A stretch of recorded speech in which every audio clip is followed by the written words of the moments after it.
Alright guys, so here's my wash kit. I use the 2-bucket wash method.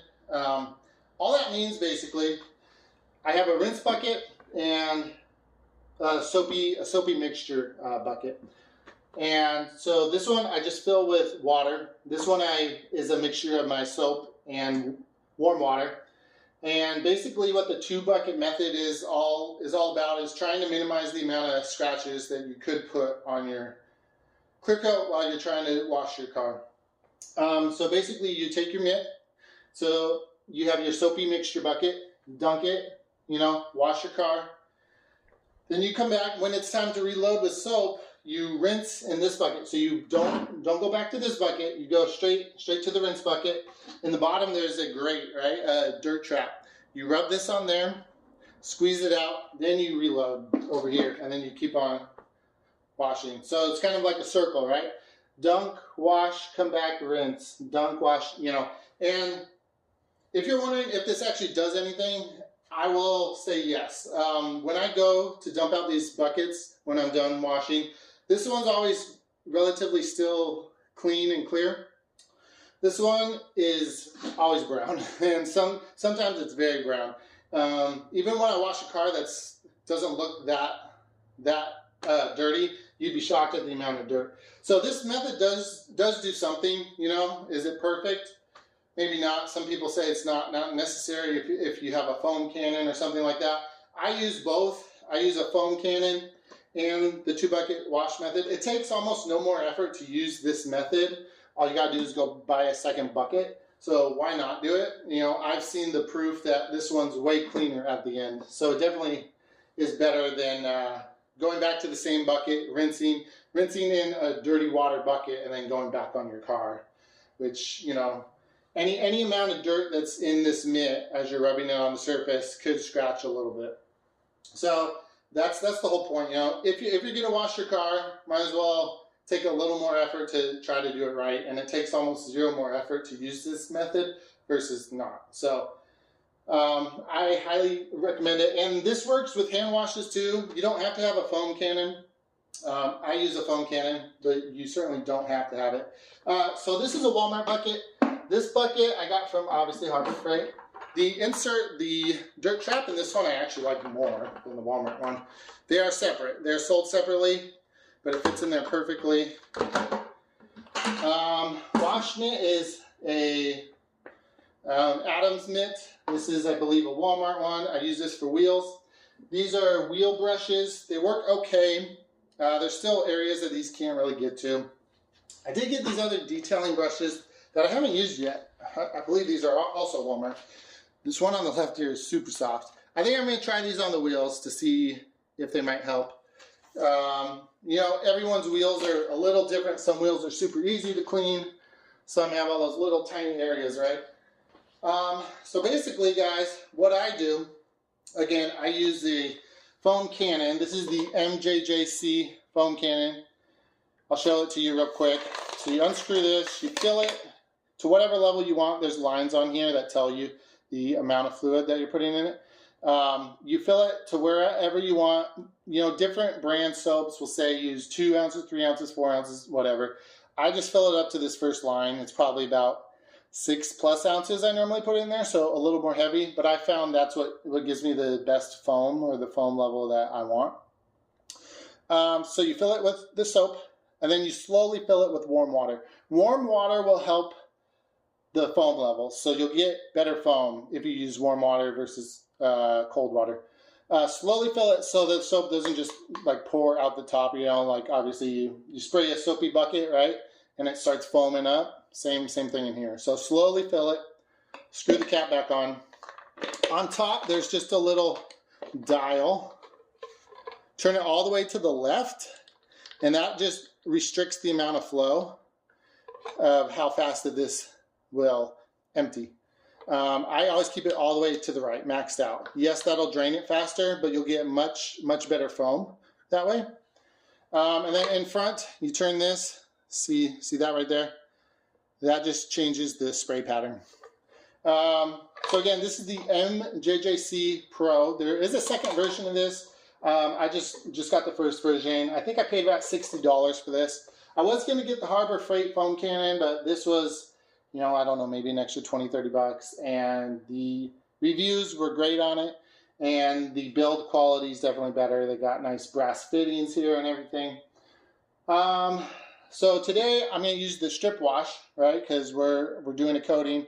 So this will just give us a bit of a head start, getting all that crud off the car, any previous coatings, wax, whatever. Normally I just use a different pH neutral soap for just a maintenance wash. And then I already told you about the mitts, the brushes. This is my drying towel. I think I got this from Harbor Freight. One side is for paint, the other side I believe is for glass. All I do with this is, you know, of course in theory your car should be clean, right? You just put it on there and just lightly drag it across to dry it off. And the whole point of drying your car is so it doesn't get water spotting. Again, in theory this should only ever be used on a clean car, right? But it could get some dirt in it from time to time, so just be careful. Because when you're drying your car, you don't have the soapy mixture on there to help lubricate. So you're actually more likely to scratch with something like this if there is any dirt in here. So always make sure that this is clean first, and then dry off your car with it. You obviously don't have to use a water towel, especially all the other steps we're going to do here. You're not going to have any spots by the time you're done doing the polish and all that. But for just a normal wash day, I like to dry it just to help with spotting. It really helps a lot on the glass too. Spotting on the glass is the worst thing for me. So that's it, guys. That's my normal wash kit. One more thing on these. They do sell something called a foam gun that you can use with a water hose.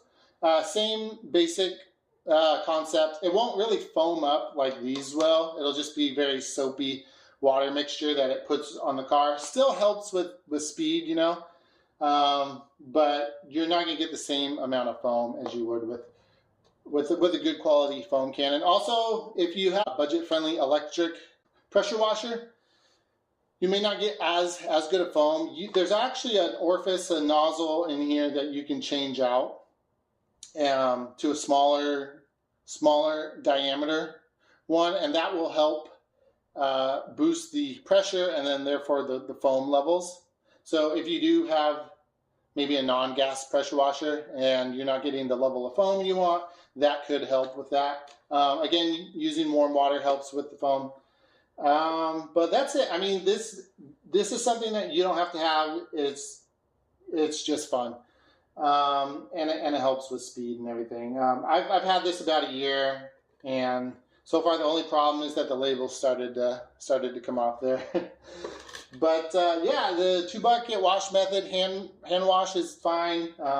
Again, you don't even have to have the drying towel for this step because we're going to follow it up with more steps later. But this is what I normally use, guys.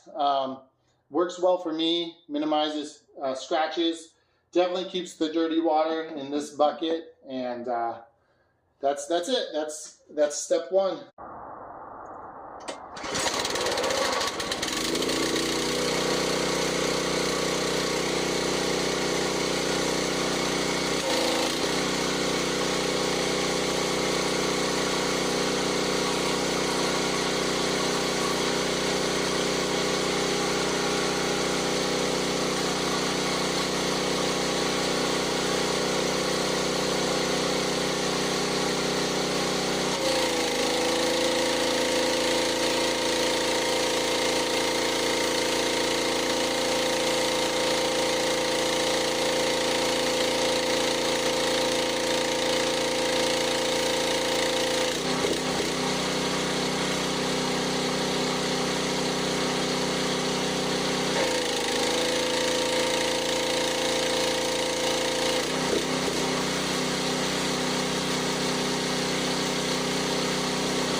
Okay, so I just got done washing the car with the Adams strip wash.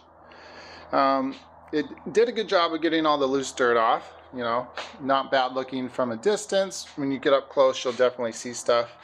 Not sure what that is right there. That definitely didn't come off. You know, there's the stuff that we still need to get off with the clay bar, of course. All the yellow spots, I think it's like pollen maybe or something. It's like this stuff right here. It's on there good. That probably could have come off if I scrubbed really hard. Usually I don't scrub too hard when I wash. I don't want to make a lot of scratches in the paint. So stuff that needs to be scrubbed harder later, I can do that later. But I try to use fairly light pressure when I wash the car. Let the wash and the mitt do most of the work for me. You can see all that little pollen stuff on there. This is kind of new. I don't think that's deep in the paint. I think that'll come off. I don't remember seeing that. I did something really stupid. If I get it at an angle here, you can see right there. You can see there's a dent. It's not super noticeable from straight on, but when I get it at the right angle. And what happened was the cap to the pressure washer was cracked. I knew that this was cracked, but it got worse. And it came flying off, and came off with enough force right there to actually dent the car. So I feel really bad about that. I'm gonna have to tell my wife about that. I'm sure she'll be happy about that. Of course, the front of the car with all the bug guts and whatnot, we're gonna have to clay that. That'll all come off, but that's gonna be the worst as far as all the stubborn stuff. I did take off the license plate front and rear to make sure I get all that and do a thorough job. Yeah, I mean, I did the wheels as well. On the wheels I used the little brushes that I had to get in between all here. I could have spent a little more time on that, and I'll probably get those a little more thorough later, but for now it's a good start. This is something I'm really curious to see if I can maybe get that off at some point with something. So this is the matte black trim, right? Plastic, of course. Yeah, I believe that's from working on my other car, and this car was parked next to it, and I sprayed brake clean, and I think a little bit of it got right there, and I didn't get it off quick enough. So if you're wondering if brake clean will damage plastic, of course I already knew that. I just didn't see that, but yes. So I feel bad. This car, guys, has now about 13,000 miles.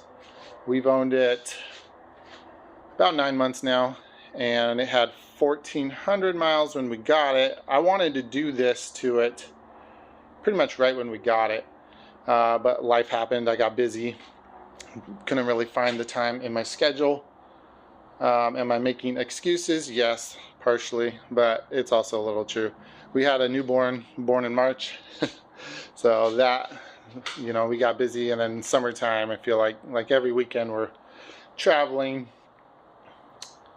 and I needed a good 2-3 day stretch, I knew, to do this start to finish, where my wife didn't need the car, and so now's my chance. Anyway, there's not too many scratches. I mean, if I get a bright light here, get the Meg light, you'll see there's some light swirls in the paint, and we're gonna try to, I don't know, does that even show up?